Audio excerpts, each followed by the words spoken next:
March 30-ാം തീയതിയിലെ UPSC civil service എക്സാമിന് relevant ആയിട്ടുള്ള കുറച്ച് ടോപ്പിക്കുകളാണ് നമ്മൾ ഡിസ്കസ് ചെയ്യാൻ വേണ്ടി പോകുന്നതായിട്ടുള്ളത്. അതിൽ ആദ്യത്തേത് മ്യാൻമാറിൽ എർത്ത് ക്വാക്ക് ഉണ്ടായി. അതിനെ സപ്പോർട്ട് ചെയ്യുമായിട്ട് ഓപ്പറേഷൻ ബ്രഹ്മ എന്ന് പറഞ്ഞുകൊണ്ടുള്ള ഒരു ഓപ്പറേഷൻ നമ്മളെ രാജ്യം ഒരു സഹായത്തിന് വേണ്ടി നടത്തുവാണ്. ഈ ഒരു ഓപ്പറേഷൻ ബ്രഹ്മയുമായി ബന്ധപ്പെട്ട ഡീറ്റെയിൽസ് ആണ് നമ്മൾ ബ്രീഫായിട്ട് മനസ്സിലാക്കാൻ വേണ്ടി പോകുന്നത്. അപ്പോൾ ഓപ്പറേഷൻ ബ്രഹ്മ എന്ന പേരിൽ ഒരു ഡിസാസ്റ്റർ റിലീഫ് അതുപോലെ തന്നെ റെസ്ക്യൂ ഓപ്പറേഷൻ മ്യാൻമാറിലേക്ക് ഇന്ത്യ നടത്താൻ വേണ്ടി തുടങ്ങിയിട്ടുണ്ട്. കാരണം മ്യാൻമാറിൽ ഒരു എർത്ത് ക്വാക്ക് ഉണ്ടായതും ആയിരക്കണക്കിന് ആൾക്കാർ മരണപ്പെട്ട കാര്യം നമ്മൾ കഴിഞ്ഞ ദിവസം ഡിസ്കസ് ചെയ്തിട്ടുണ്ടായിരുന്നു. അപ്പോൾ എക്സ്റ്റേണൽ അഫയേഴ്സ് മിനിസ്റ്റർ ആയിട്ടുള്ള ജയശങ്കർ അദ്ദേഹമാണ് ഈ ഒരു ഓപ്പറേഷൻ മാർച്ച് 28-ാം തീയതി ഇന്ത്യൻ ആർമിയുടെ നേതൃത്വത്തിൽ നടത്തുന്നതായിട്ട് പറഞ്ഞിട്ടുണ്ടായിരുന്നു. ഇതിന്റെ ഭാഗമായിട്ട് സ്പെഷ്യലൈസ്ഡ് ആയിട്ടുള്ള മെഡിക്കൽ ടാസ്ക് ഫോഴ്സ് പോകുന്നുണ്ട്. അർജന്റ് ആയിട്ടുള്ള മെഡിക്കൽ കെയർ പ്രൊവൈഡ് ചെയ്യാൻ വേണ്ടിയിട്ട് എമർജൻസി ട്രീറ്റ്മെന്റുകൾ നൽകാനും ട്രോമ മാനേജ്മെന്റും സർജിക്കൽ ഇന്റർവെൻഷൻസ് നടത്താനും ഒക്കെ ഈ ഒരു മെഡിക്കൽ ടീം സഹായിക്കും എന്നുള്ളതാണ്. അപ്പോൾ ഇതുപോലെ തന്നെ ആവശ്യമായിട്ടുള്ള ഫുഡും മറ്റ് ഐറ്റംസും ഒക്കെ ഈ ഒരു മിഷന്റെ ഭാഗമായിട്ട് പോകുന്നുണ്ട്. ഇതിന്റെ പേര് ഓപ്പറേഷൻ ബ്രഹ്മ എന്നുള്ളതാണ്. ഹിന്ദു ഗോഡ് ഓഫ് ക്രിയേഷൻ ആണ് ബ്രഹ്മ എന്ന് പറയുന്നത്. ഇന്ത്യ പ്രത്യേകിച്ചും മ്യാൻമാറിന്റെ റീബിൽഡിങ്ങിൽ ഇന്ത്യ എടുക്കുന്ന എഫേർട്ടിനെ കുറിച്ച് ഹൈലൈറ്റ് ചെയ്യാൻ വേണ്ടിയിട്ടാണ് ഇത്തരത്തിലുള്ള ഒരു പേര് ഉപയോഗിച്ചത് എന്നുകൂടി ഓർത്തു വെക്കണം. അപ്പോൾ ഈ ഒരു മ്യാൻമാറിന് വളരെ ഇമ്മീഡിയറ്റ് ആയിട്ട് റിലീഫ് നൽകുന്നതിന് വേണ്ടിയും ലോങ് ടേം ആയിട്ടുള്ള സപ്പോർട്ടും റിക്കവറിക്ക് വേണ്ടിയിട്ടുള്ള സഹായവും നൽകുന്നതിന് വേണ്ടിയാണ് ഓപ്പറേഷൻ ബ്രഹ്മ ഇനീഷ്യേറ്റ് ചെയ്തിട്ടുള്ളത് എന്നുകൂടി ഓർത്തു വയ്ക്കേണ്ടതായിട്ടുണ്ട്. അടുത്തൊരു വാർത്ത എന്ന് വെച്ചാൽ ജം പോർട്ടൽ വഴി ആൾക്കാരെ റിക്രൂട്ട് ചെയ്യുന്നതിനെതിരെ സുപ്രീം കോടതിയിൽ ചാലഞ്ച് ചെയ്തു എന്ന് പറഞ്ഞിട്ടുള്ള ഒരു വാർത്തയാണ്. അപ്പോൾ ജം പോർട്ടൽ എന്ന് പറഞ്ഞു കഴിഞ്ഞാൽ നമ്മുടെ ആമസോണും ഫ്ലിപ്കാർട്ടും ഒക്കെ പോലെ ഗവൺമെന്റ് ഓഫീസുകൾക്ക് സാധനങ്ങൾ വാങ്ങുന്നതിന് വേണ്ടിയിട്ട് സെൻട്രൽ ഗവൺമെന്റിന്റെ ഒരു പോർട്ടലാണ് ജം പോർട്ടൽ എന്ന് പറയുന്നത്. ഇതിൽ സെൻട്രൽ ഗവൺമെന്റിനും സ്റ്റേറ്റ് ഗവൺമെന്റിനും അതുപോലെ തന്നെ വിവിധ പൊതുമേഖലാ സ്ഥാപനങ്ങളും ജം പോർട്ടലിൽ നിന്നും സാധനങ്ങൾ വാങ്ങാൻ വേണ്ടി പറ്റും എന്നുള്ളതാണ്. അതായത് ടെൻഡർ പ്രൊസീജിയർ ഒന്നും ഇല്ലാതെ വാങ്ങാൻ വേണ്ടി പറ്റും എന്നുള്ളതാണ്. പക്ഷേ ഈ ഒരു ജം മാർക്കറ്റ് പ്ലേസ് വഴി ആൾക്കാരെ ഹയർ ചെയ്യുന്നു എന്നുള്ളതാണ് ഇവിടെ ചോദ്യം ചെയ്യപ്പെട്ടിട്ടുള്ളത് എന്നുകൂടി ഓർത്തു വെക്കേണ്ടതാണ്. അപ്പോൾ സുപ്രീം കോടതിയിൽ ഒരു കേസ് ഫയൽ ചെയ്തതാണ്. അതായത് ഈ ഒരു ജം പോർട്ടൽ വഴി ആൾക്കാരെ ഓപ്ഷൻ ചെയ്യുകയും ആൾക്കാരെ തൊഴിലിനെടുക്കുകയും ചെയ്തു എന്ന് പറഞ്ഞിട്ടുള്ളതാണ്. ഇത് ഇന്ത്യൻ ഭരണഘടനയുടെ വയലേഷൻ ആണെന്ന് പറഞ്ഞിട്ടാണ് കോടതിയിൽ ചാലഞ്ച് ചെയ്തിട്ടുള്ളത്. അപ്പോൾ PS നരസിംഹ അതുപോലെ ജോയ്മാല ബഗ്ചി എന്നിവരുടെ ബെഞ്ചിലാണ് ഈ ഒരു വിഷയം വന്നിട്ടുണ്ടായിരുന്നത്. ബെഞ്ച് യൂണിയൻ ഗവൺമെന്റിന് നോട്ടീസ് നൽകിയിട്ടുണ്ടായിരുന്നു. ഇതുമായി ബന്ധപ്പെട്ടുകൊണ്ട് ഡീറ്റെയിൽസ് നൽകണമെന്ന്. ദക്ഷിണ റെയിൽവേ എംപ്ലോയീസ് യൂണിയനാണ് ഈ ഒരു കേസ് ഫയൽ ചെയ്തിട്ടുള്ളതെന്നും കൂടി ഓർത്തു വെക്കുന്നതാണ്. അതായത് 152ഓളം ഹൗസ് കീപ്പിംഗ് അസിസ്റ്റന്റുകളെ സാനിറ്ററി വർക്കേഴ്സിനെ ടെർമിനേറ്റ് ചെയ്യുകയും അതിനു പകരമായിട്ട് ഈ ഒരു ജം പോർട്ടൽ വഴി ആൾക്കാരെ ഹയർ ചെയ്യുകയും ചെയ്തു എന്നുള്ളതാണ് വിഷയമായിട്ട് വരുന്നതായിട്ടുള്ളത്. അപ്പോൾ നേരത്തെ റെയിൽവേ റിക്രൂട്ട്മെന്റ് സെല്ലാണ് സ്റ്റാറ്റ്യൂട്ടറി റൂൾസ് പ്രകാരം ആൾക്കാരെ അപ്പോയിന്റ് ചെയ്തിട്ടുണ്ടായിരുന്നത്. എന്നാൽ പാൻഡമിക് വന്ന സമയത്ത് ഈ ഒരു ആൾക്കാരെയൊക്കെ പിരിച്ചുവിടുകയും ജം പോർട്ടൽ വഴി ആൾക്കാരെ ഔട്ട്സോഴ്സ് ചെയ്തെടുക്കുകയാണ് ചെയ്തതെന്നാണ്. ഈ ഒരു ടെർമിനേറ്റഡ് ആയിട്ടുള്ള വർക്കേഴ്സ് ആണ്. അവർ സ്റ്റാറ്റ്യൂട്ടറി റൂൾ പ്രകാരമുള്ള എല്ലാ ഏജ് ക്രൈറ്റീരിയയും ക്വാളിഫിക്കേഷൻസ് റിസർവേഷൻ പോളിസിയും എല്ലാം മീറ്റ് ചെയ്തിട്ടാണ് ആദ്യം റെയിൽവേ സെലക്ട് ചെയ്തിട്ടുണ്ടായിരുന്നത്. പക്ഷേ അവരെ ഒഴിവാക്കിക്കൊണ്ട് ജം പോർട്ടൽ വഴി കോൺട്രാക്ട് എംപ്ലോയീസിനെ എടുക്കുകയാണ് ചെയ്തത്. ഈ ഒരു വിഷയമാണ് ചാലഞ്ച് ചെയ്യപ്പെട്ടത് എന്നുകൂടി ഓർത്തു വെക്കേണ്ടതായിട്ട്. അപ്പോൾ ഈ ഒരു റീപ്ലേസ്മെന്റ് ചെയ്ത് എടുത്ത ഔട്ട്സോഴ്സ്ഡ് വർക്കേഴ്സിന് നേരത്തെ പറഞ്ഞിട്ടുള്ളതായിട്ടുള്ള ക്വാളിറ്റീസോ അല്ലെങ്കിൽ ക്വാളിഫിക്കേഷൻസോ ഒന്നും തന്നെ ഇല്ല എന്നുകൂടി ഓർത്തു വയ്ക്കേണ്ടതായിട്ടുണ്ട്. അപ്പോൾ സുപ്രീം കോടതി ഈ ഒരു വിഷയത്തിൽ സൗത്തേൺ റെയിൽവേനോട് കൂടുതൽ വിശദാംശങ്ങൾ തേടിയിട്ടുണ്ട്. അതുപോലെ തന്നെ ഹൗസ് കീപ്പിംഗ് അസിസ്റ്റൻസിനെ ഉപയോഗിക്കുന്നതിന് വേണ്ടിയിട്ട് പറഞ്ഞിട്ടുണ്ട് എന്ന് കൂടി ഓർത്തു വെക്കേണ്ടതാണ്. അപ്പോൾ ഇവിടെ ആക്ച്വലി ജം പോർട്ടൽ വഴി ആൾക്കാരെ ഹയർ ചെയ്യുക എന്ന് പറയുന്നത് ഇന്ത്യൻ ഭരണഘടനയുടെ വയലേഷൻ ആണെന്നാണ് പറയുന്നത്. കാരണം പബ്ലിക് സർവീസ് പോസ്റ്റുകൾ ആർട്ടിക്കിൾ 309 പ്രകാരം ജം പോളിസിയിലൂടെ ചെയ്യാൻ പറ്റില്ല എന്നാണ് ഓതർ ചാലഞ്ച് ചെയ്യുന്നത്. അപ്പോൾ ഏതായാലും ഈ ഒരു വിഷയത്തിൽ സുപ്രീം കോടതി ഇടപെടുന്നുണ്ട്. കൂടുതൽ വിശദാംശങ്ങൾ വരും ദിവസങ്ങളിൽ പുറത്തേക്ക് വരും എന്നുള്ളതാണ്. അപ്പോൾ ഇത്തരത്തിലുള്ള ഒരു ടെൻഡർ പ്രോസസ് ഹയറിംഗ് പ്രോസസ്സ് ജം പോർട്ടൽ വഴി ചെയ്യുന്നത് ഇല്ലീഗൽ ആണ് എന്നുള്ള രീതിയിലാണ് പെറ്റീഷണർ ചാലഞ്ച് ചെയ്തിട്ടുള്ളത് എന്ന് കൂടി ഓർത്തു വെക്കുന്നതാണ്. അടുത്തത് സെമി ക്രയോജനിക് എഞ്ചിൻ ഡെവലപ്പ് ചെയ്യുന്നതിൽ LVM-3ക്ക് വേണ്ടിയിട്ടുള്ള സെമി ക്രയോജനിക് എഞ്ചിൻ ഡെവലപ്പ് ചെയ്യുന്നതിൽ ISROക്ക് വലിയൊരു നേട്ടം ഉണ്ടായി എന്ന് പറഞ്ഞിട്ടുള്ള വാർത്തയാണ്. അപ്പോൾ എന്താണ് ഈ ഒരു വാർത്ത, എന്താണ് ഈ ക്രയോജനിക് എഞ്ചിൻ എന്ന് നോക്കാം. അപ്പോൾ ഈ ഒരു സെമി ക്രയോജനിക് എഞ്ചിൻ SE2000 എന്ന് പറയുന്ന ലിക്വിഡ് ഓക്സിജൻ അല്ലെങ്കിൽ കെറോസിനിലൊക്കെ വർക്ക് ചെയ്യുന്നതായിട്ടുള്ള 2000 കിലോ ന്യൂട്രോണോളം ത്രസ്റ്റ് ഡെവലപ്പ് ചെയ്തെടുക്കാൻ പറ്റുന്ന ക്രയോജനിക് എഞ്ചിന്റെ സെമി ക്രയോജനിക് എഞ്ചിന്റെ ഡെവലപ്മെന്റ് ആണ് ISRO സക്സസ്ഫുള്ളി ചെയ്തിട്ടുള്ളത്. അപ്പോൾ ഈ ഒരു സെമി ക്രയോജനിക് ബൂസ്റ്റർ സ്റ്റേജിൽ അതായത് ലോഞ്ച് വെഹിക്കിൾ മാർക്ക് 3 LVM-3യിൽ ഈ ഒരു സെമി ക്രയോജനിക് ബൂസ്റ്റർ സ്റ്റേജിൽ ഉപയോഗിക്കാൻ പറ്റുന്ന എഞ്ചിൻസ് ആണെന്ന് ഓർത്തുവെക്കുക. അതിന്റെ ഫസ്റ്റ് സക്സസ്ഫുൾ ഹോട്ട് ടെസ്റ്റ് ആണ് പവർ ഹെഡ് ടെസ്റ്റ് ആർട്ടിക്കിൾ ആണ് കണ്ടക്ട് ചെയ്തിട്ടുണ്ടായിരുന്നത്. ISROയുടെ മഹേന്ദ്രഗിരിയിലുള്ള തമിഴ്നാട്ടിലുള്ള പ്രൊപ്പൽഷൻ കോംപ്ലക്സിൽ വെച്ചിട്ടാണ് ഈ ഒരു ടെസ്റ്റ് നടത്തിയിട്ടുണ്ടായിരുന്നത്. ഈ ടെസ്റ്റിൽ ഏകദേശം 2.5 സെക്കൻഡ് സമയത്തേക്ക് ഈ ഒരു സ്മൂത്ത് ആയിട്ടുള്ള ആ ഒരു ഇഗ്നീഷൻ കീപ്പ് ചെയ്യാൻ വേണ്ടി പറ്റി എന്നുള്ളതാണ് അതിന്റെ സക്സസ് ആയിട്ട് പറയുന്നതായിട്ടുള്ളത്. അപ്പം നേരത്തെ ഡിസൈൻ ചെയ്ത പോലെ തന്നെയുള്ള ക്രിട്ടിക്കൽ ആയിട്ടുള്ള sub systems short duration hot firing 2.5 സെക്കൻഡൊക്കെ ഹോട്ട് ഫയറിംഗ് ചെയ്യുന്നതിനൊക്കെ ഈ ഒരു എഞ്ചിൻസ് യൂസ് ചെയ്യാൻ വേണ്ടി പറ്റുന്നതാണ്. നേരത്തെ പ്രെഡിക്റ്റ് ചെയ്തുള്ള തിയററ്റിക്കലി പ്രെഡിക്റ്റ് ചെയ്തിട്ടുള്ള പാരാമീറ്റേഴ്സുമായിട്ട് മാച്ചിങ് ആയിട്ടുള്ള റിസൾട്ടുകൾ തന്നെയാണ് പ്രാക്ടിക്കലി കിട്ടിയിട്ടുള്ളത്. അതുകൊണ്ട് തന്നെ ISRO കൂടുതൽ ടെസ്റ്റുകൾ നടത്തുന്നതിന് വേണ്ടിയും ഇതിനെ കൂടുതൽ വാലിഡേറ്റ് ചെയ്യാനും ഇതിന്റെ പെർഫോമൻസ് ഫൈൻ ട്യൂൺ ചെയ്യാനുള്ള സ്റ്റെപ്പുകളിലേക്ക് കടക്കുന്നു എന്നാണ് വാർത്തകൾ വരുന്നതായിട്ടുള്ളത്. ഈ ഒരു LVM-3 എന്ന് പറയുന്ന ലിക്വിഡ് പ്രൊപ്പൽഷൻ സിസ്റ്റം സെന്ററിൽ ഈ semi cryogenic propulsion engines develop ചെയ്യുന്നുണ്ട്. അതിന്റെ സ്റ്റേജസ് ഡെവലപ്പ് ചെയ്യുന്നുണ്ട്. കാരണം ഇന്ത്യയുടെ നിലവിലുള്ള പോർ ലിക്വിഡ് സ്റ്റേജിനെ റീപ്ലേസ് ചെയ്യാൻ വേണ്ടിയിട്ട് ഈ ഒരു ക്രയോജനിക് സ്റ്റേജ് കൊണ്ട് പറ്റും എന്ന് കൂടി ഓർത്ത് വെക്കേണ്ടതാണ്. അതുവഴി നമ്മുടെ ലോഞ്ച് വെഹിക്കിൾസിന്റെ പേലോഡ് കപ്പാസിറ്റി 4 ടണ്ണിൽ നിന്നും 5 ടണ്ണിലേക്ക് ജിയോ സിൻക്രണസ് ട്രാൻസ്ഫർ 4 ടണ്ണിൽ നിന്ന് 5 ടൺ വരെ നമുക്ക് ലോഡ് ക്യാരി ചെയ്യാൻ പറ്റും എന്നുള്ളതാണ് അതിന്റെ അഡ്വാൻറ്റേജ് ആയിട്ടുള്ളത് എന്ന് കൂടി മനസ്സിലാക്കേണ്ടതായിട്ട് ഉണ്ട്. അടുത്തൊരു വാർത്ത എന്ന് വെച്ചാൽ ഇന്ത്യ റിന്യൂവബിൾ എനർജിയിലേക്ക് കൂടുതൽ കടക്കാൻ ശ്രമിക്കുകയാണെങ്കിൽ പോലും ഇന്ത്യയുടെ കോളിന്റെ കൽക്കരിയുടെ ഉപഭോഗം അല്ലെങ്കിൽ കൽക്കരിയെ ഡിപ്പെൻഡ് ചെയ്യുന്നത് വർദ്ധിക്കുകയാണ് എന്ന് പറഞ്ഞിട്ടുള്ള ഒരു വാർത്തയാണ് വന്നിട്ടുള്ളത്. നോക്കിക്കഴിഞ്ഞാൽ 2024 ഫിനാൻഷ്യൽ ഇയറിൽ ഇന്ത്യയുടെ കോളിന്റെ ഉപയോഗം എന്ന് പറഞ്ഞാൽ 79% എന്നുള്ളതാണ് വാർത്തകൾ വരുന്നതായിട്ടുള്ളത്. അപ്പൊ നമുക്ക് വാർത്ത ഡീറ്റെയിൽസ് എന്താണെന്ന് നോക്കിക്കഴിഞ്ഞാൽ ഇന്ത്യയുടെ ടോട്ടൽ എനർജി ജനറേഷനിലും വൈദ്യുത ഉൽപാദനവും മറ്റുമൊക്കെ ആയിട്ട് നോക്കുമ്പോൾ കോള് 79% കോൾ ഉപയോഗിച്ച് തന്നെയാണ് നമ്മൾ ഇത് ചെയ്യുന്നതായിട്ടുള്ളത്. അപ്പൊ ഇത് 2023-24 ഡാറ്റയാണ്. അതിന് തൊട്ട് മുന്നത്തെ വർഷത്തുമായി കമ്പയർ ചെയ്യുമ്പോൾ 22-23 കമ്പയർ ചെയ്യുന്ന സമയത്ത് ഇതിനേക്കാൾ 2% കുറവായിരുന്നു എന്ന് കൂടി ഓർത്തു വെക്കേണ്ടതാണ്. അതായത് വർഷം കഴിഞ്ഞപ്പോൾ കോളിന്റെ ഉപയോഗം വർദ്ധിക്കുകയാണ് ചെയ്തിട്ടുള്ളത്.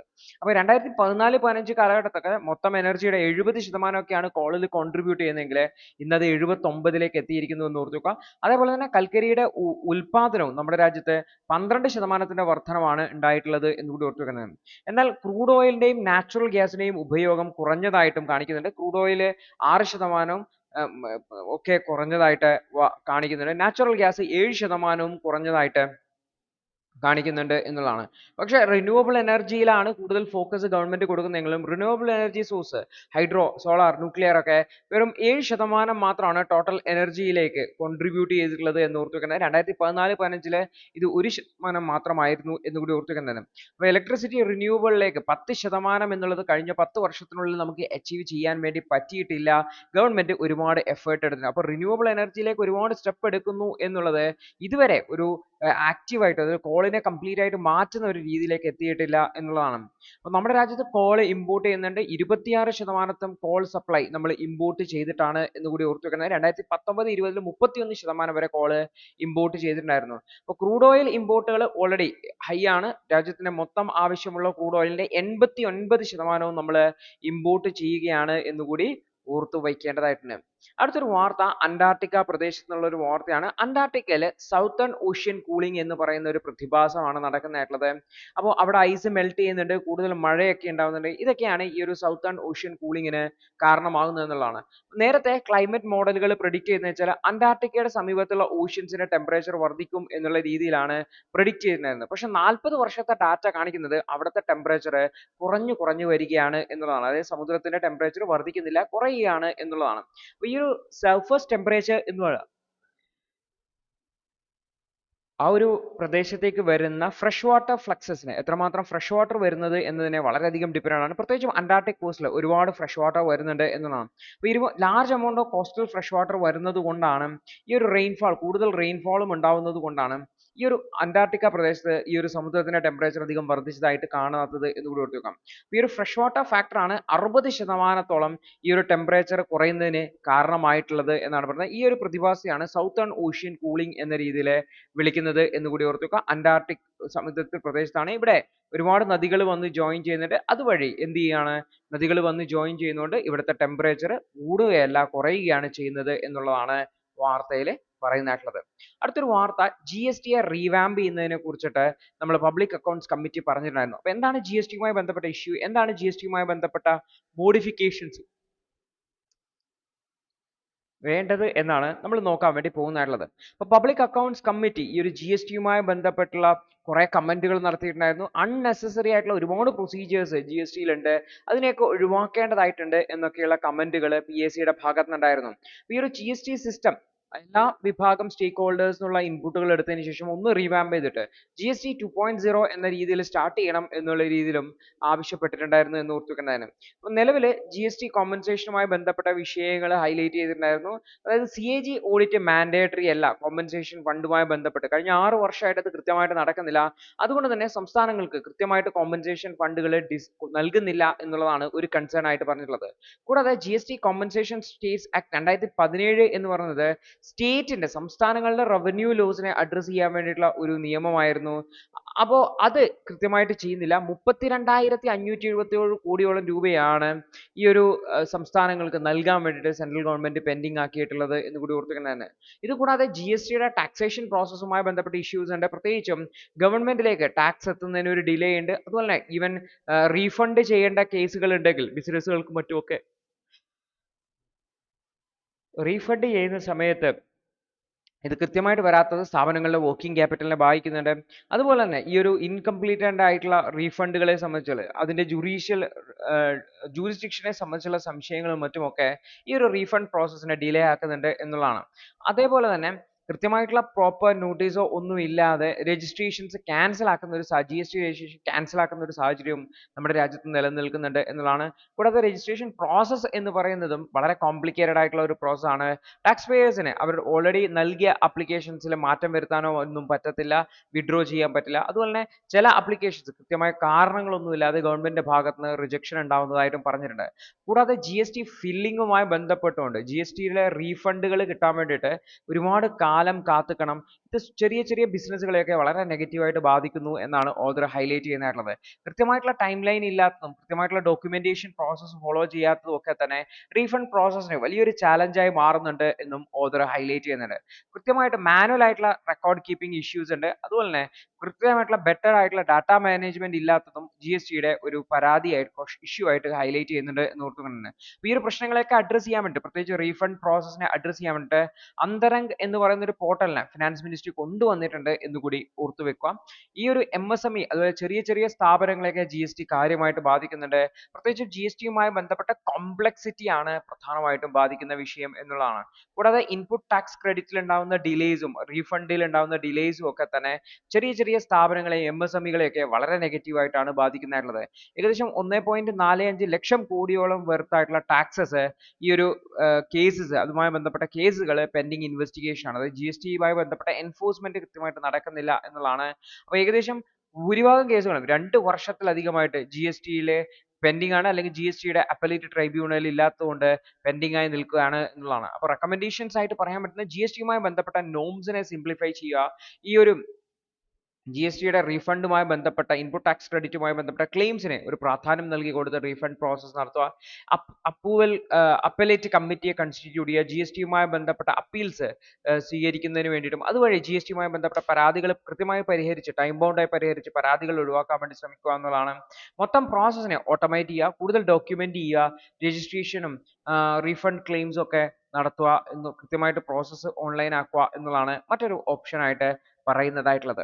അടുത്തൊരു വാർത്ത ജുഡീഷ്യൽ ട്രാൻസ്ഫറുമായി ബന്ധപ്പെട്ടാണ്. കഴിഞ്ഞ ദിവസം നമ്മൾ ഡൽഹി ഹൈക്കോടതി ജഡ്ജിന്റെ വീട്ടിൽ നിന്നും പണം കണ്ടെത്തിയുമായി ബന്ധപ്പോൾ അദ്ദേഹത്തെ അലഹാബാദ് ഹൈക്കോടതിയിൽ നിന്നും ഡൽഹി ഹൈക്കോടതിയിലേക്ക് മാറ്റിയതാണെന്നും തിരിച്ചിപ്പോൾ ഡൽഹി ഹൈക്കോടതിയിൽ നിന്നും അലഹാബാദ് ഹൈക്കോടതിയിലേക്ക് മാറ്റുന്നു എന്നൊക്കെ പറയുന്നത്. അപ്പോൾ എങ്ങനെയാണ് ഈ ഒരു ട്രാൻസ്ഫർ പ്രോസസ്സ് നടക്കുന്നതെന്നാണ് നമ്മൾ മനസ്സിലാക്കുന്നത്. ഇതിനെല്ലാം കാരണം ജസ്റ്റിസ് യശ്വന്ത് വർമ്മയുടെ വീട്ടിൽ നിന്ന് 500 രൂപയുടെ നോട്ടുകെട്ടുകൾ കിട്ടിയതാണ്.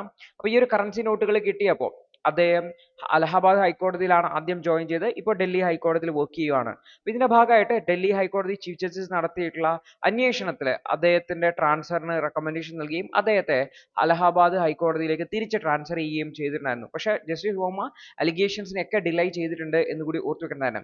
അപ്പോൾ ഇന്ത്യൻ ഭരണഘടനയിലെ ആർട്ടിക്കിൾ 222 ക്ലോസ് 1 പ്രകാരമാണ് ഹൈക്കോടതി ജഡ്ജിമാരെ ട്രാൻസ്ഫർ ചെയ്യാൻ വേണ്ടി പറ്റുക. അതായത് ചീഫ് ജസ്റ്റിസ് ഓഫ് ഇന്ത്യയുടെ അനുമതിയോട് കൂടിയിട്ട് പ്രസിഡന്റിനെ ജഡ്ജസിനെ ട്രാൻസ്ഫർ ചെയ്യാം എന്നാണ് പറയുന്നതായിട്ടുള്ളത്. അപ്പോൾ ഈ ചീഫ് ജസ്റ്റിസ് ഓഫ് ഇന്ത്യയുടെ അനുമതിയോട് കൂടി എന്ന് പറയുമ്പോൾ അത് സുപ്രീം കോടതിയിൽ പല പ്രാവശ്യം ചാലഞ്ച് ചെയ്യപ്പെട്ടിട്ടുണ്ടായിരുന്നു. ഇവയാണ് ജഡ്ജസ് കേസ് എന്ന് വിളിക്കുന്നത്. ഫസ്റ്റ് ജഡ്ജസ് കേസിൽ 1981 പറഞ്ഞു ഈ ഒരു അപ്പോയിന്റ്മെന്റ് ട്രാൻസ്ഫറിൽ എക്സിക്യൂട്ടീവിനാണ് പ്രൈമസി ഉള്ളത്. അതായത് പ്രസിഡന്റിന് ഇഷ്ടമുള്ള ആൾക്കാരെ തീരുമാനിക്കാം. ജസ്റ്റ് ആരോട് ചോദിച്ചാൽ മതി, ചീഫ് ജസ്റ്റിസ് ഓഫ് ഇന്ത്യയോട് ജസ്റ്റ് ചോദിച്ചാൽ മാത്രം മതി എന്നുള്ളതാണ്. എന്നാൽ സെക്കൻഡ് ജഡ്ജസ് കേസ് 1993 കൊളീജിയൻ, അതായത് ഇവിടെ ചീഫ് ജസ്റ്റിസിനോട് ചോദിക്കുക എന്ന് പറയുന്നത് മാൻഡേറ്ററി ആണ്, അദ്ദേഹത്തിന്റെ താല്പര്യത്തിന് പ്രാധാന്യം കൊടുക്കേണ്ടതായിട്ടുണ്ട്.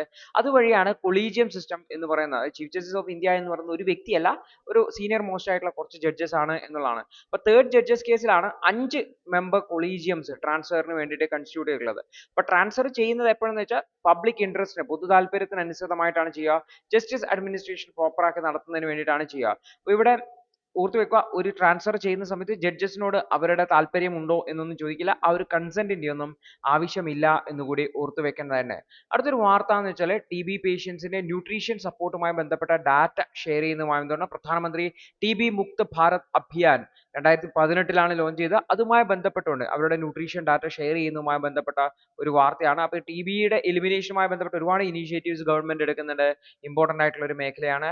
അടുത്തത്, എന്തിനാണ് എക്സ് പോർട്ടൽ സഹ്യോഗ് എന്ന് പറയുന്ന ഗവൺമെന്റ് പോർട്ടലിനെ സ്യൂ ചെയ്ത് കോടതിക്ക് അയച്ചത് എന്നാണ് വാർത്ത. നമ്മൾ ഈ ഒരു വിഷയം ഡീറ്റെയിൽ ആയിട്ട് ഡിസ്കസ് ചെയ്തു. ഫ്രീ സ്പീച്ചിന്റെ മേലെയുള്ള കടന്നുകയറ്റമാണ് സഹ്യോഗ് പോർട്ടൽ എന്നാണ് എക്സ് പറഞ്ഞിട്ടുള്ളത്.